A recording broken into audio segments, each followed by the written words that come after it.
Então, a aula de eletrocardiograma normal.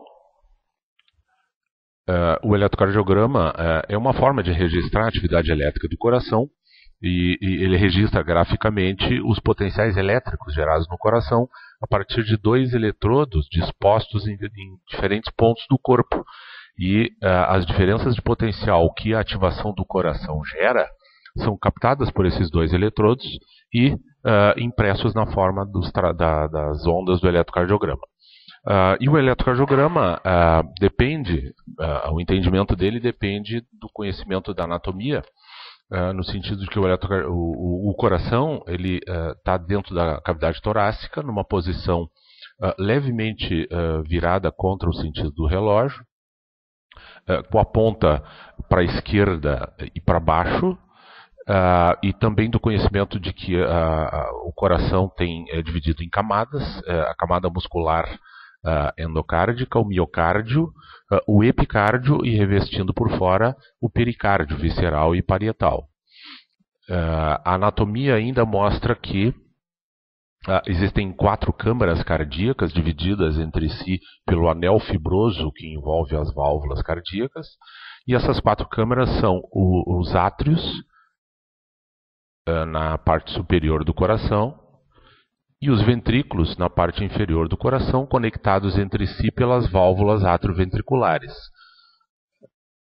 Além disso, do ponto de vista anatômico, nós temos também o conhecimento das artérias coronárias, que partem da raiz da aorta. Então aqui nós vemos a coronária esquerda e a coronária direita se ramificando e com isso levando o sangue para o coração, cada uma delas irrigando uma parede específica, que vai ser importante para depois no eletrocardiograma nós identificarmos as alterações das coronárias que geram alterações eletrocardiográficas em áreas específicas. Do ponto de vista eletrofisiológico, é importante lembrar as características da célula miocárdica, o automatismo, a capacidade de cada uma delas gerar impulsos elétricos independentemente, a excitabilidade, que é a capacidade delas, em recebendo uma estimulação elétrica, responder a ela.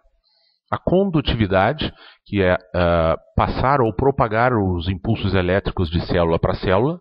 E a contratilidade, que é a resposta das células miocárdicas, quando estimuladas, de contrair. Além disso, o conceito eletrofisiológico de despolarização é importante. É quando a carga elétrica de uma célula é alterada por uma mudança nos eletrólitos transmembrana, e essa alteração de eletrólitos e de potencial elétrico, então, estimula a fibra a contrair. A repolarização é quando as bombas sódio, potássio, ATPase e sódio, cálcio reestabelecem então o status elétrico de repouso da célula, permitindo então que ela relaxe. Do ponto de vista eletrofisiológico, o processo de despolarização celular ocorre a partir de uma célula em repouso que se encontra positiva do lado de fora e negativa do lado de dentro. A partir do momento em que uma célula é despolarizada, então essa polaridade se inverte, ela passa a ser negativa fora, no líquido extracelular, e positiva no meio intracelular. Essa onda de despolarização se propaga de célula a célula, então despolarizando as células adjacentes, tornando-as negativas por fora. Aqui tu vai ter que cortar, né? A repolarização, essa despolarização então se espalha por todo o sincício muscular, e a partir do momento em que cessa essa despolarização, inicia a repolarização, que vai então restaurar, a partir das células que tinham sido despolarizadas por último, restaura a polaridade de repouso, ou seja, retomando positivo fora e negativo dentro. Essa despolarização no coração como um todo, ela ocorre de forma bastante característica. O coração polarizado, ele é todo positivo no meio extracelular. A partir do momento em que se gera um primeiro potencial elétrico, ele despolariza as primeiras células, aqui representadas como negativo, e a partir dessa despolarização se gera uma diferença de potencial, que é registrada na superfície pelos eletrodos do eletrocardiograma. E o vetor que é impresso na folha do eletrocardiograma sempre aponta para o lado positivo da diferença de potencial. Essa é uma característica importante do eletrocardiograma. O resultado disso é que o vetor do início da despolarização, lá nas regiões mais superiores do coração, forma um vetor que aponta para baixo e para a esquerda, que é onde estão as cargas inicialmente que se mantêm positivas, resultando então num registro positivo na folha do eletrocardiograma. As diferentes regiões do coração são importantes, a anatomia da eletrofisiologia é importante para entender as diferentes ondas do eletrocardiograma. Então, a estimulação inicia no nó sinusal, na parte superior do coração, se espalha pelos feixes intraatriais, que espalham essa despolarização pela musculatura atrial e conduzem-na até o nó atrioventricular, onde ocorre um retardo fisiológico na condução dessa frente de onda elétrica. Após esse retardo, essa frente elétrica é conduzida ao feixe de His, se espalha pelos ramos de Purkinje e a partir daí então despolariza a grande massa miocárdica ventricular. Isso está demonstrado aqui nessa figura. Então, a despolarização da massa atrial.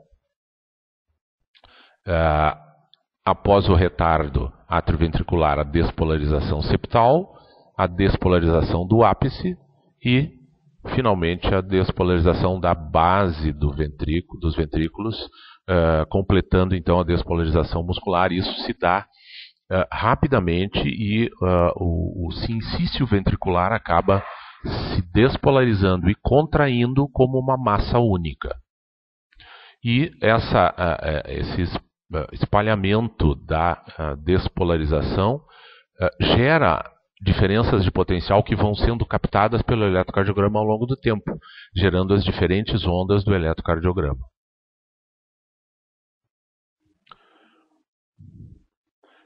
O eletrocardiograma, na verdade, é dependente da ideia de que o organismo, o corpo, é um condutor elétrico gigante que, pela ativação cardíaca, permite a geração de diferenças de potencial, diferenças de voltagem, que são registradas por eletrodos colocados na pele. E esses eletrodos captam essas diferenças e as expressam na forma de ondas e deflexões a partir de um determinado ponto de vista, que é uma derivação. E essas derivações mostram diferenças de potencial que ocorrem entre esses dois eletrodos.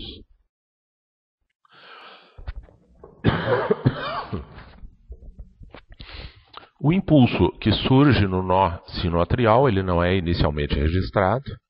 A partir do momento em que ele se espalha pela massa miocárdica atrial, então gera-se a onda P do eletrocardiograma. A onda chega no nó atrioventricular, ocorre o retardo no nó atrioventricular, e isso é registrado, como não há fluxo de eletricidade, isso é registrado como uma ausência de diferença de potencial. É o chamado segmento PR.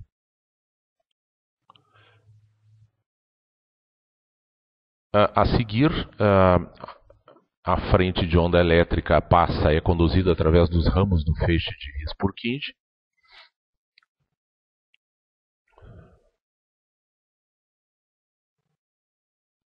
E a condução pelas fibras de Purkinje gera a primeira onda do complexo QRS, que é a onda Q. A partir daí, a estimulação da massa ventricular gera o chamado complexo QRS do eletrocardiograma. A repolarização se inicia numa fase de platô, que gera, então, uma onda que, na maioria das vezes, é isoelétrica em relação à linha de base. E Finalmente, então, a fase 3 da repolarização, a fase rápida, gera a onda T, que é a onda característica da repolarização. Essas ondas elas são registradas no eletrocardiograma a partir de um papel milimetrado padronizado, com medidas padronizadas, com velocidade padronizada, de 25 milímetros por segundo. E à medida que o papel vai rolando, as ondas vão sendo registradas acima e abaixo da linha de base, ou seja, ondas positivas e negativas. O papel é padronizado e ele é todo quadriculado em quadrados pequenos e quadrados grandes, que contém 5 quadrados pequenos. Então, o quadradinho pequeno tem, em termos de duração, 0,04 segundos. Em termos de amplitude, 1 milímetro equivale a 0,1 milivolt de diferença de potencial. Um quadrado maior, então, contém 5 quadradinhos na altura e na extensão. Então, o quadrado grande, na sua amplitude, ele tem 0,5 milivolts, ele equivale a 0,5 milivolts, e equivale a 0,20 segundos na sua extensão. E isso permite, então, que nós graduemos a duração de cada um dos fenômenos elétricos através do conhecimento de quanto tempo dura a onda que representa aquele fenômeno elétrico. Os eletrodos que são colocados para fazer esses registros, eles são divididos em 2 grupos. O primeiro grupo é o grupo dos eletrodos periféricos. 4 deles são colocados, um em cada membro, então braço direito, braço esquerdo, perna direita e perna esquerda. Podem ser colocadas na raiz do membro ou então na extremidade do membro. As derivações se geram, então, a partir da conexão elétrica que é feita pelo aparelho do eletrocardiograma entre os diferentes eletrodos. A derivação que reflete a diferença de potencial entre o braço direito e o braço esquerdo é a derivação D1. Portanto, ela reflete os eventos que estão nesta direção, 0 graus. A derivação que reflete a diferença de potencial entre braço direito e perna esquerda é a chamada derivação D2. E ela reflete os eventos que ocorrem a 60 graus. E a derivação que une os eletrodos de braço esquerdo e perna esquerda é a chamada derivação T3. As derivações formadas a partir desses 4 eletrodos, elas podem incluir ainda as chamadas derivações de membros aumentadas, que são a VR, a VL e a VF. Então, elas representam aqui, como se pode ver, ângulos diferentes de visão dos estímulos das ativações elétricas cardíacas. Então, a VR é a única que tem o eletrodo positivo à direita. A VL representa, então, eventos. O vetor de AVL aponta para menos 30 graus, a gente vai ver isso em seguida, e a VF para baixo.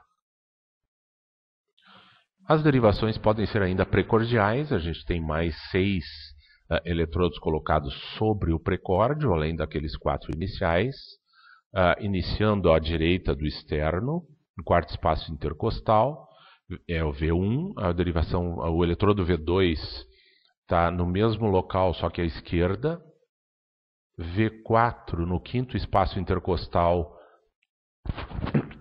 ao nível da linha hemiclavicular esquerda, V3 fica entre V2 e V4, V5 no mesmo nível que V4, mas na linha axilar anterior, e V6, então, na linha médio-axilar.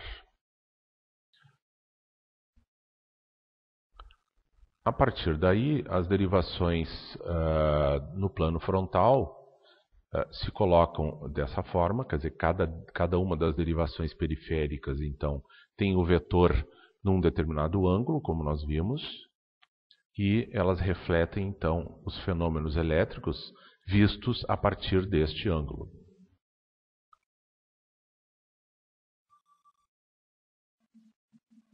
E as derivações precordiais, então, avaliam os fenômenos elétricos que ocorrem ao longo do ciclo cardíaco, vistos a partir da parede anterior do tórax. Então, elas são as melhores derivações para mostrar como progride a ativação elétrica ao longo da parede ventricular. E isso pode ser visto diretamente a partir de V1, progredindo então até V6.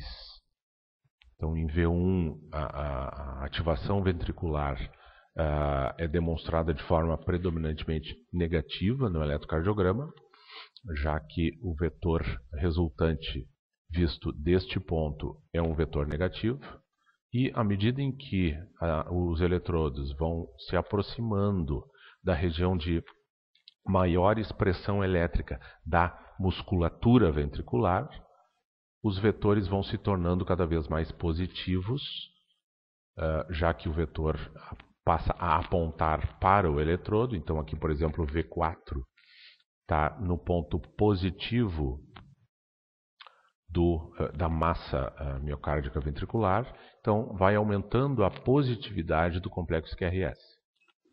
A partir das ondas, dos eletrodos periféricos, das derivações frontais, nós temos cada um dos quadrantes do eixo elétrico sendo vistos a partir de uma determinada derivação. Então nós podemos aqui ver que a derivação D1 enxerga os fenômenos elétricos do coração a partir de um ângulo de 0 graus. A derivação D2 enxerga os diferentes fenômenos elétricos do coração a partir de um ângulo de 60 graus. Então, todo o vetor resultante que apontar para 60 graus vai ser visto como uma positividade importante no eletrocardiograma. O eletrocardiograma, então, a partir dessa atividade elétrica, ele gera ondas, complexos de ondas, segmentos, que são linhas isoelétricas entre ondas ou complexos, e intervalos, que representam uma onda junto com um segmento. A onda P, por exemplo, é gerada então a partir da despolarização atrial. Normalmente ela é positiva, com uma amplitude máxima de 0,5 mV, ou seja, 2 quadradinhos pequenos e meio, com uma duração máxima de 3 milímetros, 3 quadradinhos pequenos, ou seja, 0,12 milissegundos. A partir daí, as alterações patológicas podem modificar a onda P. Em um elétron normal, a onda P deve ser positiva em todas as derivações, exceto em AVR. Ela necessariamente é positiva em D1, se não o for, isso aponta para uma anormalidade do ritmo. E pode ser bifásica ou ter um entalhe, representando a separação da representação da ativação do átrio direito e do átrio esquerdo, que normalmente se fundem numa única onda P, mas que podem ser registradas de forma separada se elas estiverem com uma diferença de tempo. O segmento PR representa então aquele atraso na condução no nó atrioventricular e que não gera diferença de potencial, portanto é registrada na forma de uma onda isoelétrica no eletrocardiograma. O intervalo PR ele vai do começo da onda P ao início do complexo QRS. E ele representa o período completo de despolarização do nó sinusal até o início da despolarização ventricular. Ele tem uma duração normal de até 0,2 segundos. E então, se houver, ou 20 milissegundos, se houver um aumento dessa duração, isso significa que há um retardo de condução além do normal no nó atrioventricular. E, então, quando os ventrículos começam a se despolarizar, a primeira despolarização que acontece é representada na forma da onda Q, que representa então a despolarização do septo intraventricular, que na derivação D2, ou seja, na derivação que representa a visão de mais 60 graus, essa derivação então vai enxergar este fenômeno elétrico, aqui representado na forma de uma flecha amarela, portanto apontando para cima, vai representar esse fenômeno na forma de uma onda negativa, que é a onda Q inicial do complexo QRS em D2. Seguindo-se então a despolarização da massa ventricular, D2 vai enxergar de forma positiva, quer dizer, esse vetor vai apontar para a positividade em direção a D2. Portanto, se registra uma onda positiva no eletrocardiograma, representando esse fenômeno elétrico.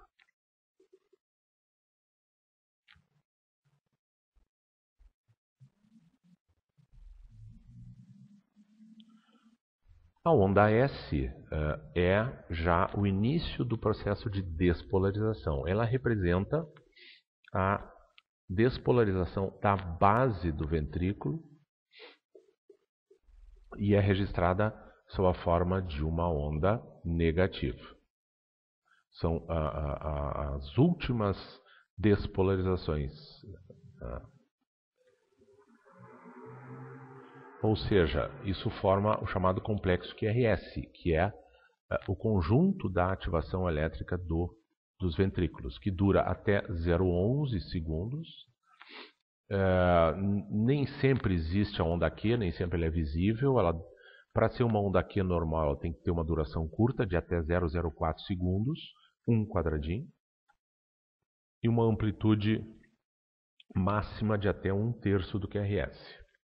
As ondas R e S, nas derivações precordiais, nós vamos ver então a onda S diminuindo progressivamente, a negatividade vai diminuindo, e a R vai aumentando progressivamente, conforme nós vamos de V1 até V6, como nós vimos anteriormente.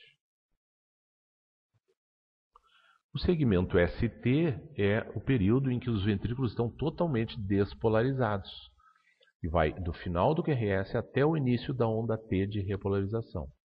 Nesse segmento, nós podemos ver alterações patológicas em situações de doença, que se manifestam fundamentalmente como supradesnivelamento ou infradesnivelamento desse segmento ST.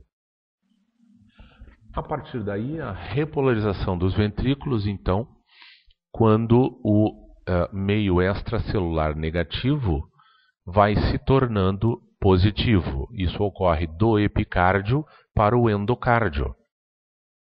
Isso gera, então, a onda T de repolarização dos ventrículos.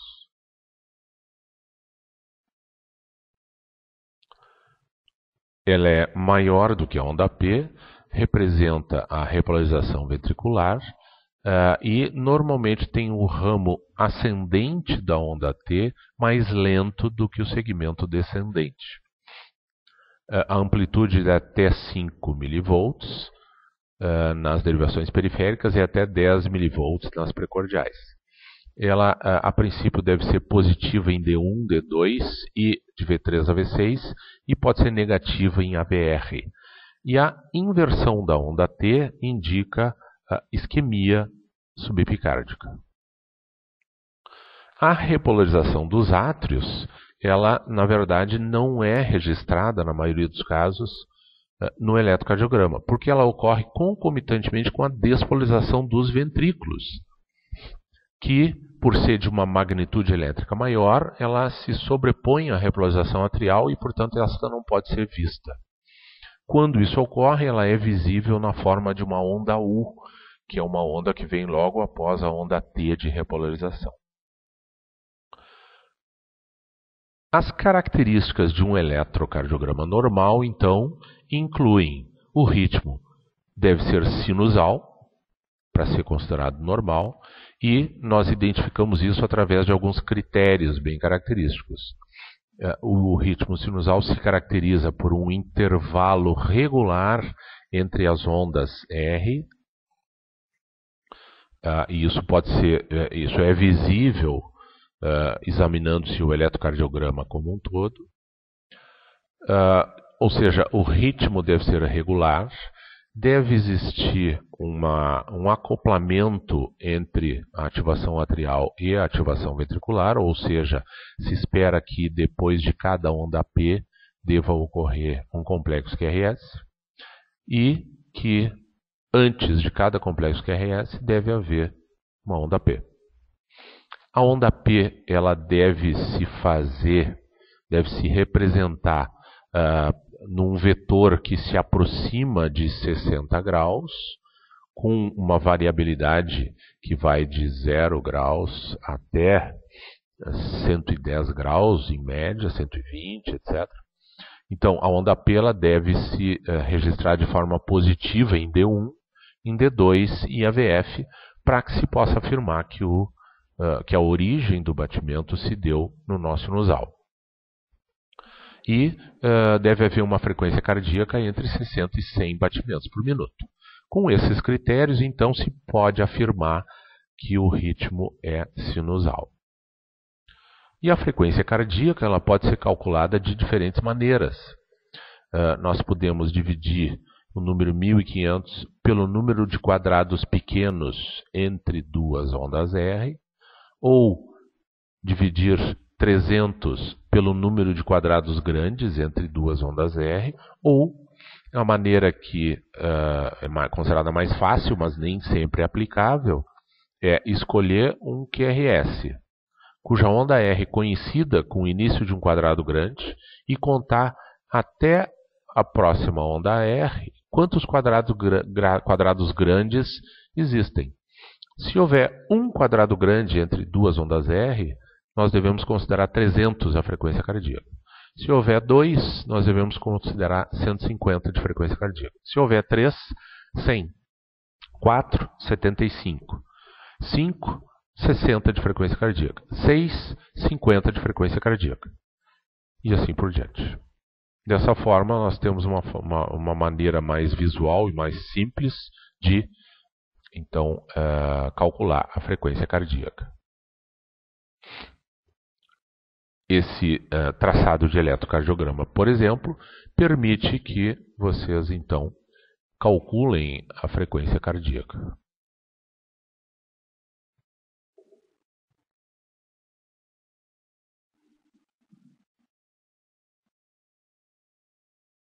A frequência cardíaca, então, se encontra no valor de 75 batimentos por minuto, já que nós podemos contar 4 quadrados grandes, aliás, entre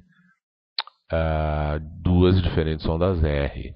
Isso é feito fundamentalmente em D2. Então aqui nós temos 1, 2, 3, 4 quadrados grandes. O eixo do QRS é o vetor resultante, então, da despolarização dos ventrículos nas suas derivações periféricas. Como nós vimos que cada derivação enxerga os fenômenos elétricos a partir de um certo vetor, de uma certa visão, nós temos, na verdade, a representação dos fenômenos elétricos a partir de diferentes visões, de diferentes ângulos. Então, nós podemos dizer em que ângulo se coloca o vetor resultante de cada fenômeno elétrico, por exemplo, da despolarização nos ventrículos. Então, nós vamos encontrar o eixo através da representação das diferentes derivações no plano frontal. Então, por exemplo, nós vimos antes que a derivação D1 ela é a junção entre os eletrodos de braço direito e braço esquerdo, representando os fenômenos elétricos, então, sob uma visão de 0 graus.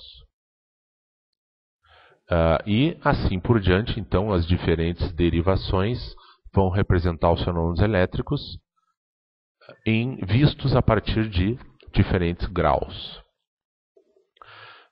Se nós considerarmos que o lado positivo de cada uma das derivações ele está representado sempre à esquerda, aqui. A única que tem o lado positivo à direita é a derivação AVR. E então nós, analisando de que maneira se projetam no eletrocardiograma os eixos do QRS, nós poderemos então identificar em que eixo o QRS se encontra. Esse eletrocardiograma, por exemplo, me permite identificar em que local, em que ângulo está o vetor predominante do complexo QRS.